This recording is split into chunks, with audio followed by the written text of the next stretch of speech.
Messieurs, Mesdames les ministres, membres du gouvernement malien et vos collaborateurs, permettez-moi d'abord, à l'entame de mon propos, de m'incliner une fois de plus à la mémoire de toutes les victimes de la dernière attaque perpétrée contre le peuple malien à Tiziwaten et qui a coûté assez cher en vies humaines. Nos prières continueront à les accompagner. Et je tenais, après le président de la République, son Excellence M. Bassirou Diomaye Diakhar Faye, de réitérer à mon nom et au nom de tout le peuple sénégalais nos condoléances. Chez nous en Wolof, on dit Nyoko Bok. C'est-à-dire tu te présentes à toi-même les condoléances. Et nous considérons que si c'est des vies maliennes qui sont perdues, c'est des vies sénégalaises qui sont perdues. Son Excellence, Monsieur le Premier ministre, je me réjouis d'avoir pu être présent aujourd'hui ici. Je tenais beaucoup à faire cette escale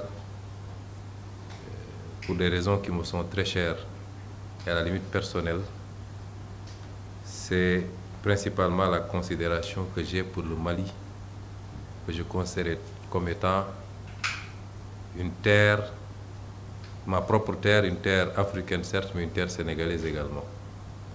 Beaucoup de choses me lient au Mali, vous l'avez dit, sauf que je ne suis pas de culture Wolof, je suis de culture Diola. Et donc, j'appartiens à cet empire du Gabou, comme vous l'appelez, qui regroupait beaucoup de zones, une partie à la Gambie, la Casamance, une partie de la Guinée, et peut-être même une partie du Mali actuel. Nous avons des origines maliennes également. Si je pouvais je pouvais remonter assez loin dans ma généalogie. Et de manière lucide, l'histoire, comme vous l'avez rappelé tout à l'heure, a très tôt lié les destins de nos deux pays, qui en réalité ne sont deux pays que parce que le colon l'a voulu. C'est un héritage colonial, mais qui ne traduit pas une réalité. Et je vais y revenir tout à l'heure. Donc c'est un honneur et un plaisir d'être là pour pouvoir renouveler notre attachement à cette terre malienne, présenter nos salutations, mais également nous solidariser avec le peuple malien pour cette lutte qu'il mène, une lutte légitime pour sa souveraineté, mais une lutte également contre ce phénomène très lâche qu'on appelle terrorisme. Et vous assurez que rien de ce qui pourra déstabiliser le Mali ne viendra du Sénégal, en tout cas pas sous notre régime. Monsieur le Premier ministre, vous avez fait un brillant discours qui retrace un certain nombre d'éléments.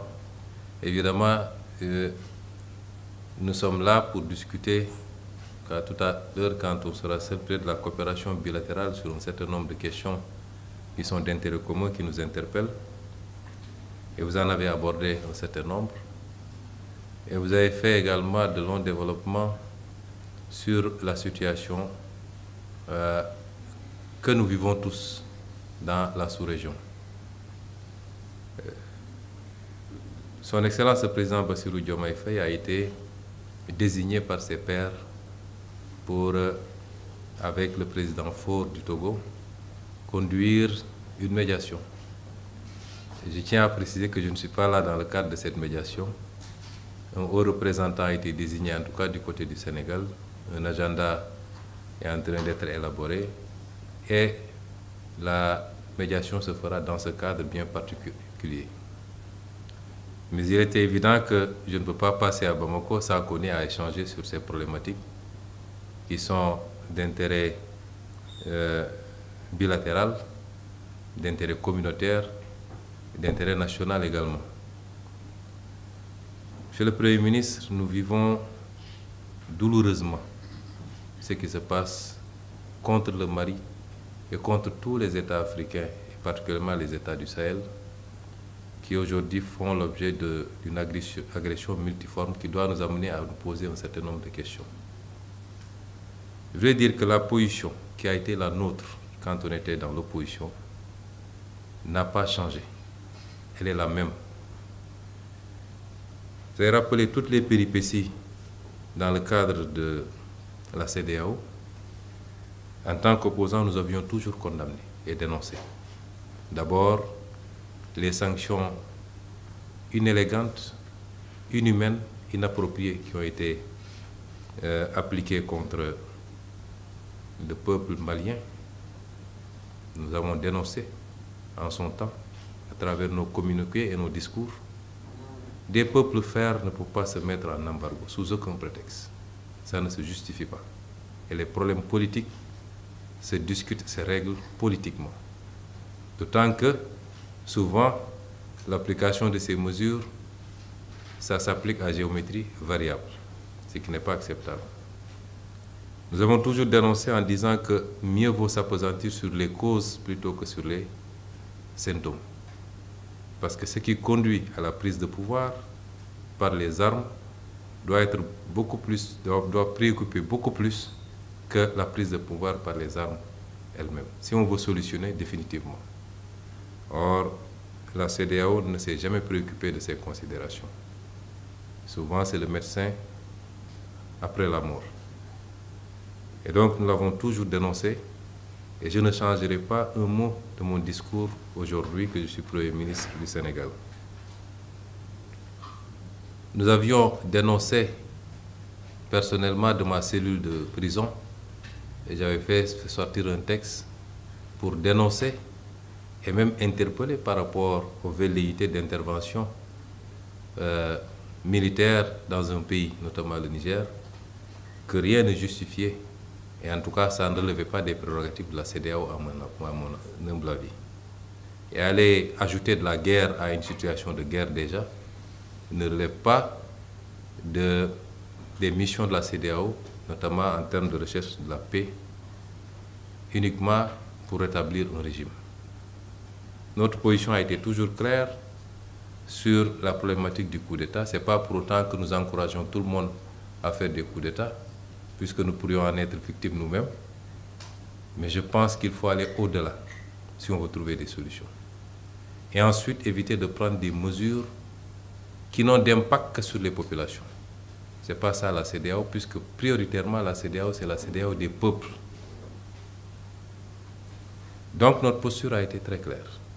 Et nous la maintenons aujourd'hui. Je crois même au sein des instances de la CEDEAO, les prises de position de son Excellence le Président Bassirou Diomaye Faye, dans la courtoisie, restent constantes par rapport à ces situations-là. Et je peux assurer le pays, le peuple frère du Mali et tous les peuples du Sahel que quelle que soit l'issue de cette situation, le Sénégal restera un pays frère qui continuera la main dans la main avec ces pays du Sahel à entretenir les meilleures relations politiques, économiques, commerciales, sociales, puisque vous l'avez rappelé, de part et d'autre, il est impossible de dissocier nos deux peuples. Impossible. Impossible. Il y a énormément de Sénégalais qui vivent ici en terre malienne et vice-versa, mais mieux, très peu de familles sénégalaises ou maliennes n'ont de correspondants de l'autre côté de la frontière. Ça, c'est l'histoire, et l'histoire transcende les hommes. Mais au-delà de ces critiques, et je veux bien qu'on comprenne la position du Sénégal, parce que des gens nous ont critiqués, de manière, à mon avis, gratuite. Nous ont critiqués parce que nous disons simplement que nous voulons que malgré tout, nous souhaitons que la famille reste unie. Parce qu'une famille se querelle. Une famille peut avoir des problèmes internes. Monsieur le Premier ministre, les Européens ont plus de problèmes entre eux que nous, entre nous. Puisqu'ils ont pu se faire des guerres mondiales qui ont coûté des millions et des millions de morts. Je ne pense pas que nos problèmes aient atteint ce niveau. Mais quand ils ont compris que leur destin était lié face à l'évolution du monde et face à l'émergence de grandes puissances, ils ont essayé de mettre de côté un certain nombre de choses. Et les deux pays qui ont déclenché quasiment la guerre et qui sont livrés plusieurs autres guerres avant, ont été les moteurs de ce qu'on appelle aujourd'hui l'Union européenne, c'est-à-dire la France et l'Allemagne. Je pense que quand il y a un problème en famille, On s'assoit, on situe les torts et on fixe. On dit voilà là où le problème se pose. Et nous n'avons pas eu froid aux yeux de dire, à notre avis, que la CEDEAO a très mal géré ces considérations. Et si c'était notre régime qui était au pouvoir à l'époque où ça se faisait, nous aurions fermement posé notre veto et il n'y aurait jamais eu d'embargo contre le Mali venant du Sénégal. Et nous l'avions dénoncé. Et c'est pourquoi nous avons considéré que, au-delà des considérations personnelles, nous n'avons pas le droit de faire moins que nos ancêtres, qui avaient réussi à faire l'Empire du Mali, qui avaient réussi à faire l'Empire Songhai, qui avaient réussi à faire l'Empire du Ghana, qui transcendaient nos frontières héritées de la colonisation et qui étaient les seuls exemples qu'on peut donner d'ailleurs au niveau de l'époque médiévale. Et c'est ça nos préoccupations en réalité. On ne peut pas critiquer quelqu'un parce qu'il dit « je veux tout faire pour que la famille n'implose pas ». Ce n'est pas un péché, cela. Mais on le fait en regardant tous les acteurs et en leur disant « nous pensons que vous avez péché ici ». Et je rappellerai que la CEDEAO n'appartient pas au président de la République. Ça n'appartient à aucun président de la République. Ça va au-delà. C'est vrai, la décision politique vient d'eux, mais même si aujourd'hui les gens ont décidé d'aboutir à certaines solutions qui consacreraient une séparation, les peuples de part et d'autre continueront à vaquer comme ils le faisaient depuis des millénaires, parce que c'est ça l'histoire. C'est pourquoi nous avons considéré que nous allons essayer autant que possible, en sachant que ça va être extrêmement difficile, parce que les positions se sont cristallisées, et quelquefois, à juste titre, nous comprenons. Mais notre responsabilité, c'est d'essayer au moins, quel que soit le résultat et l'aboutissement final, ça ne changera absolument rien dans les relations entre le Sénégal et le Mali. Personne n'y peut rien. Ça ne changera rien dans les relations entre le Sénégal et le Burkina. Ce n'est pas des accords ou le fait d'appartenir à telle ou telle zone qui vont nous imposer à changer la nature de nos relations avec les uns et les autres. Et c'est vous dire donc que notre souhait le plus grand et notre rêve, quand j'étais en détention, je m'amusais à faire des calculs. Parce qu'on a beaucoup de temps quand on est en détention. Je faisais beaucoup de calculs et je disais si c'est tel et tel pays, ça nous donne quoi? On a 100 millions d'habitants, on a 3 200 000 km². Ah, ça commence à être un marché. Ça commence à être un truc. Si on ajoute tel pays ou si on diminue tel pays, je réfléchissais. Et c'est par rapport aux évolutions qui étaient en cours. C'est vous dire en tout cas, Monsieur le Premier ministre, que je ne vais pas en dire davantage pour ne pas gêner la médiation confiée à 2 illustres présidents de la sous-région. Mais je suis là pour témoigner de mon attachement et au-delà de ma personne, de tout le peuple sénégalais, à nos relations fraternelles et séculaires avec le Mali, avec lequel nous partageons jusqu'à la même devise, ça n'existe nulle part dans le monde, les mêmes couleurs, le même drapeau quasiment, les mêmes noms de famille. Rien ne peut changer cela et j'étais là, j'avais tenu, quand le président de la République m'a désigné pour aller représenter au Rwanda, ce qui était ma première sortie.